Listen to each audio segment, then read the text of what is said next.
Assalomu alaykum. Bizni kuzatib boruvchi kanalimiz a'zolari, yana bir navbatdagi mebelimiz ustopiyalarni tugatdik. Bugun 15-dekabr. Kecha kuni buni mebelni o'rnatib ketganmiz. Kech payt shola joylari qolib ketdi. Bugun mana to'g'rilab ketyapmiz, xudo xolasa. Xo'sh, bu mebelni 2.300.000 so'mdan bir parametrini qilganmiz.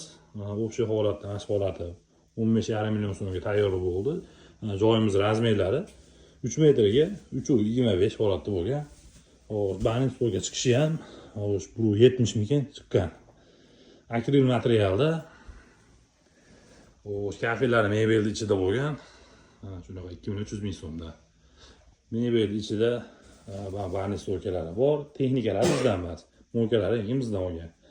Soldatchalarni qo'yib berganmiz bu yoqda mana. Bu yoqda akril.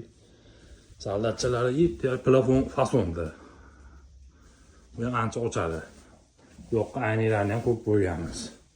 Bu yoqda ham anaqalari bor. Soldatchalari nikellari polniy bo'lgan. Tagiga ham plyuslar qo'yib qo'yganmiz. Bu tagdan ham foydalansa bo'ladi, to'liq holatda foydalanaveradi. Polkalari bor. Bu yog'i mana ukradiko stalishinsada bo'lgan. Vakuum holatda Vomat firmaniki. Mo'lkadan tashqari jamiki mebel ichida yana qararda polkalari bo'ladi. Bu holatda faqat mana shu burchaklarda bo'lmagan, chunki buni tagida motor qismi bor. Bu keyingda motorni mana shu joyga qo'yilgan ekan Aristonni. Iloji boricha bu o'rtadan ko'ra bir chekaloq qilib qo'ygan ma'qul. Chekaga masalan Ariston motorlar qo'yib, uni xaladinlik qilib bu yoqqa ketganda yaxshi bo'lardi o'zi. Ertaga bo'shatish, usta ishlashi qulay bo'lardi. Buni holatda endi qilsa bo'ladi-chi, noqulay holatda ish qilardi. Xo'sh, Aristonni bu yoqda qanaqa bor. Mana shu holatda kelganimizda bu holat qilib qo'yilgan, shu holatga qarab turib proyekt chizilgan. Gazi, vitishkasi, tagiga duxovka yushadigan holatda bo'lgan.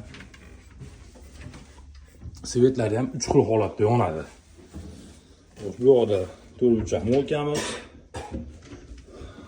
Sushulkasi bor, to'rtburchak mo'lkani mana qasdan qilib bering, yopishib turadigan stalishinsaga deydi. Mana shunaqa ikamiga seriy rangdan dedi. Odatda ko'pchilik qora qildiryapti. Unda mana bu teshigi 3 ta deydigan, 2 ta gelish qo'yib berganmiz. Patnusi tuzlar. Bu xaladinni yonboshini ustun tushirib qo'yganmiz. Xaladin tepasi ham bor. Xaladin orqasi kattasidan olgan. Temir noshkada ponnik.